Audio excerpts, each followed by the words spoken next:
Harry Potter and the Sorcerer's Stone, or Philosopher's Stone if you're not American, is about an abused child who learns that he is a wizard and goes to a school to learn magic. He then finds a magical item that holds the secret to eternal life. He should probably give it to Dumbledore, because that's how long it's going to take to make what he does at the end okay.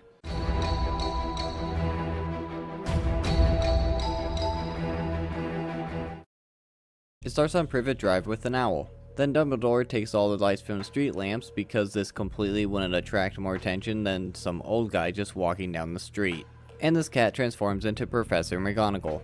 Then this big guy named Hagrid brings baby Harry Potter to them. And they leave him with his only family, his Uncle Vernon and Aunt Petunia, who completely won't make his life a living hell. It cuts to 10 years later and he's living in a closet with a lock, an asshole cousin, and is forced to make breakfast for all of them. I'm pretty sure this is child abuse. What was I saying about his life not being a living hell? Anyway, it's his cousin Dudley's birthday, so they're going to the zoo. At the zoo, Harry starts talking to a snake about how much his life sucks, and the snake can understand him for something later on. Dudley sees this, shoves Harry out of the way, and leans on the glass. Then the glass disappears and the snake gets out, and then slithers away, never to be seen again. Oh look, the glass is magically back. When they get home, wait a second. There isn't going to be an investigation into what happened or where the snake went? No? Okay. When they get home, more child abuse happens. Seriously, how has Child Protective Services not been called yet? The next day, Harry picks up the mail and gets a letter, but Dudley takes it. So the next day, he gets a few more and Vernon rips them up. And several more, but Vernon burns those. So finally, whoever is sending them just decides screw it and sends hundreds of owls to deliver hundreds of letters. Because that's not going to draw attention at all. So they move to a lighthouse on an island. How did they find this place? Anyway, on Harry's birthday, Hagrid breaks in and Vernon threatens him. Dry up, Dursley, you great prune. That's not how guns work. The shell would have exploded in the barrel and at least killed Vernon. Maybe not Hagrid since he's magic. Whatever, he tells Harry he's a wizard and that he's gonna take him to a wizarding school called Hogwarts. And he will be under the finest headmaster that Hogwarts has ever seen, Albus Dumbledore. Yeah, we'll see about that. Then he traumatizes Dudley and they leave. They need to get Harry school supplies, so they go into a sketchy store where everyone knows who Harry is, which is kind of creepy. And he meets Professor Quirrell, who's the defense against the dark art teacher at Hogwarts, has a stammer, and appears to be afraid to touch him. I wonder why that might be. They then go through a secret wall and into the wizarding world. Hagrid first needs to take Harry to the bank to get money. Take no safer place, not one, except perhaps Hogwarts. Yeah, we'll see about that. One of the goblins takes Hagrid and Harry to Harry's vault that is just loaded with gold. And to another vault that has some secret item that I'm completely sure isn't the entire point of this movie. After getting most of Harry's supplies, Hagrid sends this kid who didn't even know this world existed until literally yesterday alone to pick out the most important magical item that he'll need, while he goes off and does something else. After destroying the shop with a couple wands, Ollivander gives him the wand that is connected to the wand the wizard who killed his parents uses. I'm sure there's a reason for that, but more on that later. I guess Hagrid bought Harry an owl for his birthday. Did he use his own money or Harry's? Because if he used Harry's, that kind of defeats the purpose of a birthday present. Anyway, at, I think, a restaurant, Harry asks about the guy who killed his parents, and Hagrid starts to tell him the tale but can't bring himself to say the name. Maybe she wrote it down. No, I can't spell it. Dude, it's Voldemort. It's spelled exactly how it sounds. Sound it out. Anyway, Voldemort recruited a bunch of people to do evil wizardry with him and killed anyone who opposed him, including Harry's parents. And he tried to kill Harry, but he lived for some reason that I'm completely sure isn't the entire point of this series. And that's how Harry got his scar. But no one knows where Voldemort is now. They then go to his train station to put Harry on a train to go to Hogwarts. Hang on, Harry's birthday is on July 31st, and the students don't go to Hogwarts until September 1st. What have these two been doing for a month? Whatever, Hagrid gives Harry a ticket to the train. But Hagrid, this is platform 9 3/4. There's no such thing, is there? And leaves this kid who didn't even know the world existed until I guess a month ago to figure it out by himself. Well, it's a good thing he found these people who are just blatantly going through the wall in front of everyone, and they teach him how to run through the wall. On the train, Ron Weasley decides he's gonna sit next to Harry. Then the trolley comes by and Harry decides, screw everyone else on this train, I'm gonna buy literally everything. What a dick. Oh, and Ron has a pet rat named Scabbards, just keep that in mind for later. Then Hermione Granger sits with them and starts doing magic, because I guess that's allowed for some reason. So then, after 40 minutes, we finally get to the school, where Professor McGonagall explains the houses. They are Gryffindor, Hufflepuff, Ravenclaw, and Slytherin. And the point system that allows one house to win some kind of year-long behavior contest. Then this kid opens his mouth and immediately starts acting like a little priss. Then they all go to the main hall where Dumbledore explains that the Dark Forest is forbidden and they can't go down a certain corridor. To everyone who does not wish to die a most painful death. I thought this place was supposed to be the safest place in the world. What happened to that? Then they all get sorted into their houses. Draco Malfoy goes to Slytherin. There's not a witch or wizard who went bad who wasn't in Slytherin. Really? What about Sirius Black? He was in Gryffindor. I know there's more on that later, but no one knows that yet. But even still, Ron lied. The only reason Harry doesn't like Slytherin is because Ron lied to him. And what a surprise, all the main characters go to Gryffindor. I'm half and half. My dad's a muggle. Mum's a witch. That's cool, have fun being a background character for 10 years. Precincts then lead them to the dorms. Oh, and keep an eye on the staircases. They like to change. Why do they change? There's literally no practical reason for that. They then have this potion scenes for no reason other than to show what an asshole Snape is. Next is flying lessons, where when the professor blows the whistle they have to hover for a second and then go back down. Mr. Longbottom.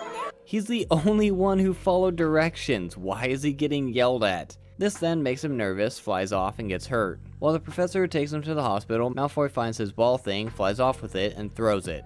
And this kid, who has never even touched a magical broom before, is able to fly it almost perfectly, and catches the ball. He gets caught, and as punishment, he now gets to be part of their sports team. So he breaks the rules and gets rewarded and not punished. And this isn't even the only time that this bullshit happens. Later on, they're walking on the staircase and it changes for no reason and they end up in the corridor that they're not allowed to go to, which is the only reason that the stairs ever change. They almost get caught, but luckily they get through this locked door that can be opened with a basic spell that any first-year student can learn. Good thing it's only hiding a giant dog that almost kills them. The next day, Harry learns about their dumb game called Quidditch. It really is a dumb game. I'm not even going to explain it, just look it up. Later on, Ron says something slightly mean and Hermione gets all upset about it and is not at the Halloween celebration.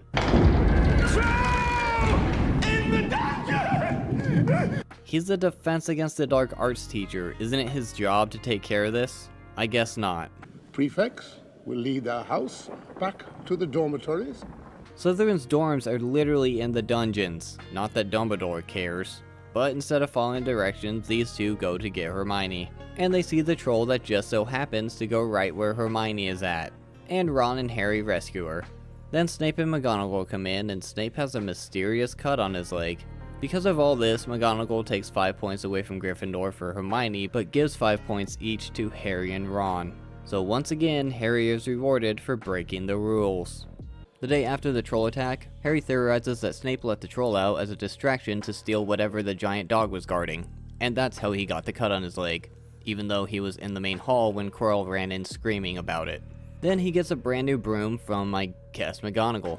Next, we have to, get to go through this whole Quidditch game. Mostly just to introduce the point that all Slytherins are a bunch of cheaters and assholes, because since they're the rival of the movie's main house, they all have to be assholes. While Harry is chasing the snitch, again look it up, his broom starts freaking out and Hermione decides Snape is the one doing it, but never mind what Quirrell is doing. So the little pyro goes and lights his robe on fire, which distracts them. Which means Harry can go back to chasing the dumb ball, and catches it in his mouth. Why in his mouth? Well, you'll see. And thank God that ends the game. Just look at the CGI.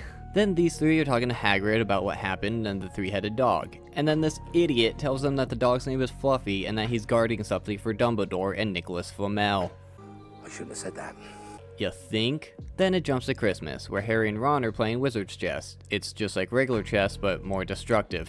And Hermione mentions that Harry and Ron are going to go look for information on Nicholas Flamel in the restricted section of the library, while she goes home for Christmas. On Christmas Day, Ron gets a terrible sweater and Harry gets an invisibility cloak that completely doesn't become a significant item much later on.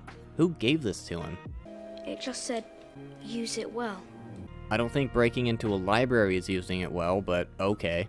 Well, he doesn't find anything, but he does see Snape threatening Quirrell. So he hides in this room that has a mirror that shows his parents. So he wakes up Ron and drags him to see, but instead Ron sees himself as a Quidditch captain or something. I'm starting to think this mirror shows something other than Harry's parents. I guess he spends a lot of time in front of the mirror, so Dumbledore comes in to stop him.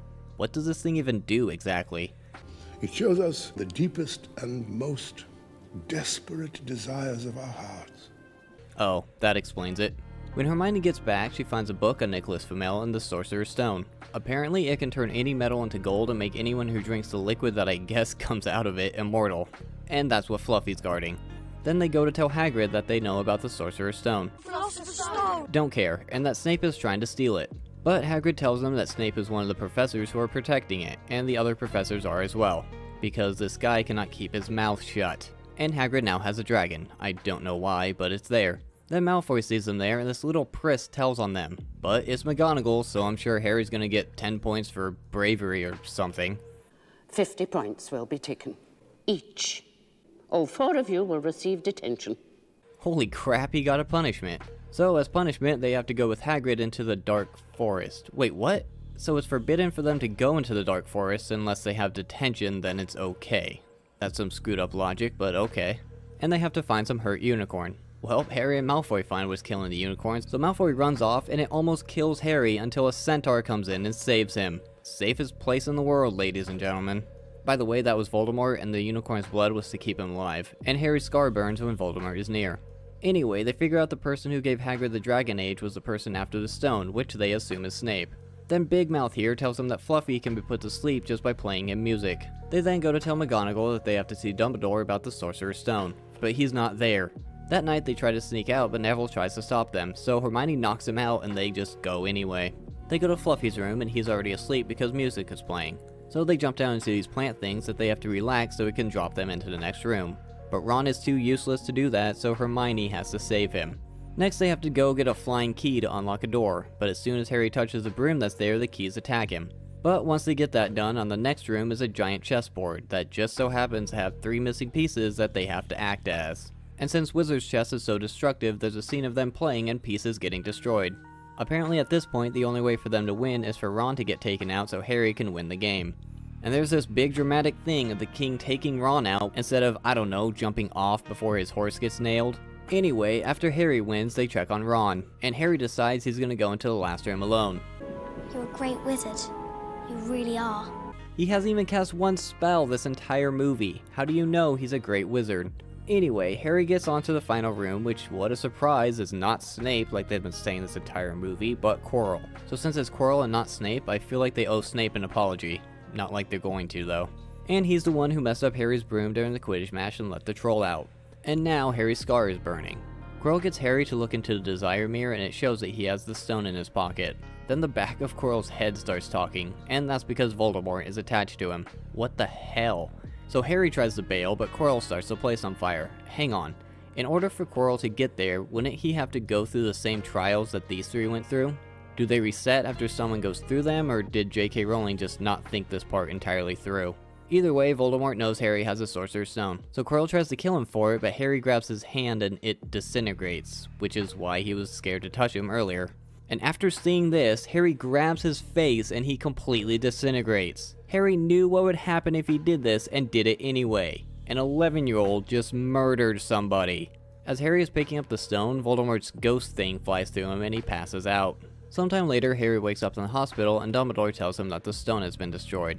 They couldn't have done that at the beginning of the year. Anyway, and tells him that one of the guards was that only someone who wanted the stone but not to use it could find it. And Harry's mother's love and sacrifice is the reason Quirrell was unable to touch him. Let's just accept that and move on. Then there's a closing ceremony and the House Cup presentation. The Slytherins won the House Cup and Gryffindor got in last place. Yes, well done, Slytherin, however. Yep. He gives Hermione 50 points, Ron 50 points, and Harry 60 points. We're tied with Slytherin. Funny how that worked out.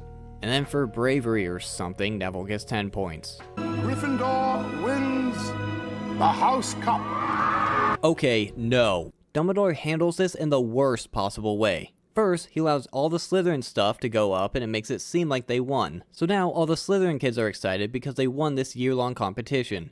And then the headmaster comes out and says, oh, by the way, here's some random points for some non-school related events that happened last night. Then he makes sure to give just enough points to the main three who broke a bunch of rules that they are now tied with the winner. And if that's not bad enough, he gives a fourth kid just enough points so that the house that the headmaster is part of wins, and all the Slytherins are now pissed, and rightfully so. There has to be a distinct cutoff for when they can receive points, like maybe curfew the night before. That way, no matter what, the winner is set. Or, don't put up the leading house's banners up like they won and announce the scores if there are more to hand out. Put the Hogwarts logos banners up and change it to the winners at the end. But instead, Dumbledore, who's supposed to be the greatest headmaster Hogwarts has ever had, pulls this and crushes the spirits of these little kids. Maybe the older kids don't really care about the House Cup anymore, but I can tell you the younger ones do. Look how excited they are, and after the points and banners change, they are devastated. Look at Malfoy's reaction. It's supposed to make him look all whiny about it, but it's 100% justified for what Dumbledore just did. And if any of the older kids didn't care before, I can promise you that they do now. And they are all going to remember this for the rest of their lives. But this movie makes it look like it's some great thing that just happened, but it's not. He just ruined any chance of having a mentor relationship with any of the Slytherins because they can't trust him now. And from the teacher's non-reaction, it makes it seem like this isn't the first time that Dumbledore has done this. No wonder all the Slytherins hate him and feel like they can't trust anyone. The main person who is in charge of every student in the school just screwed them over in front of everyone. And this is why I absolutely hate this scene. What a bunch of bullshit. Then they all go home. The first half of this is pretty slow. It spends a lot of time in the non-magical world and has a lot of exposition. But it is the first movie of the series, so that's expected and necessary. It does a good job of showing how terrible Harry's life is and how horrible his aunt and uncle treat him. I really don't know how they haven't been arrested for child abuse or at least neglect. Then it goes through the awkwardness of Harry trying to figure out this new world he was thrown into. Especially because the person who was supposed to be chaperoning him keeps leaving him to find places by himself. The second half actually picks up quite well. It does a good job of showing more of what the world has to offer, like the Quidditch games, even if I don't particularly like that part, the Mirror of Alicet, and the Dark Forest. I don't know why the kids are allowed to go in there for detention because it's an unnecessary danger to them. The puzzles the professors made to protect the stone were interesting too, except they skipped over the potions puzzle Snape made, which defeats the purpose of mentioning that he's helping protect it. I absolutely despise the House Cup winner scene, in case you didn't notice. I can't believe that was in the movie or the book, and that they tried to pass it off as a good thing. The acting has a huge gap between the quality of the adult and child actors, which is to be expected.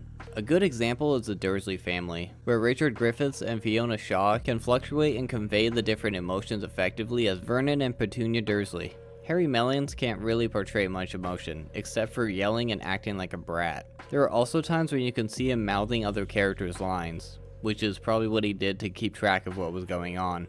Daniel Radcliffe is good as Harry Potter, for a child actor. I'm usually not impressed with child actors, but he does a good job.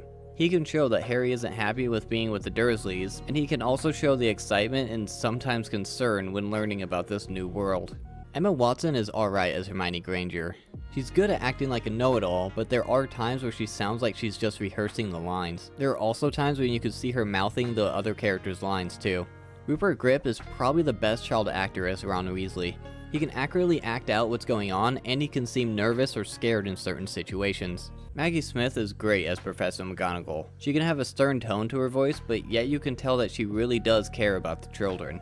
Alan Rickman is fantastic as Severus Snape. He can really convey how much of a jerk he is, but yet he shows that there's something more to the character, which is revealed later on. Ian Hart makes a great Professor Quirrell. I really like his stutter and nervousness while he's around others, but is able to flip to an evil henchman when he's in the stone chamber.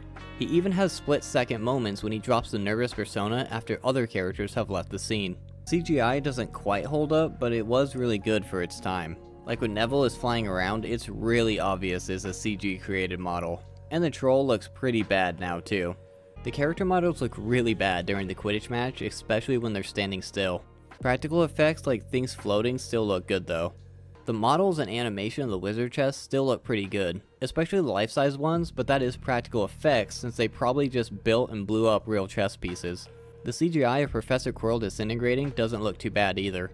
It's a good start to the series, and I'm sure they'll be able to keep the same actors for all the characters throughout. Don't forget to do the YouTube stuff, and thanks for watching.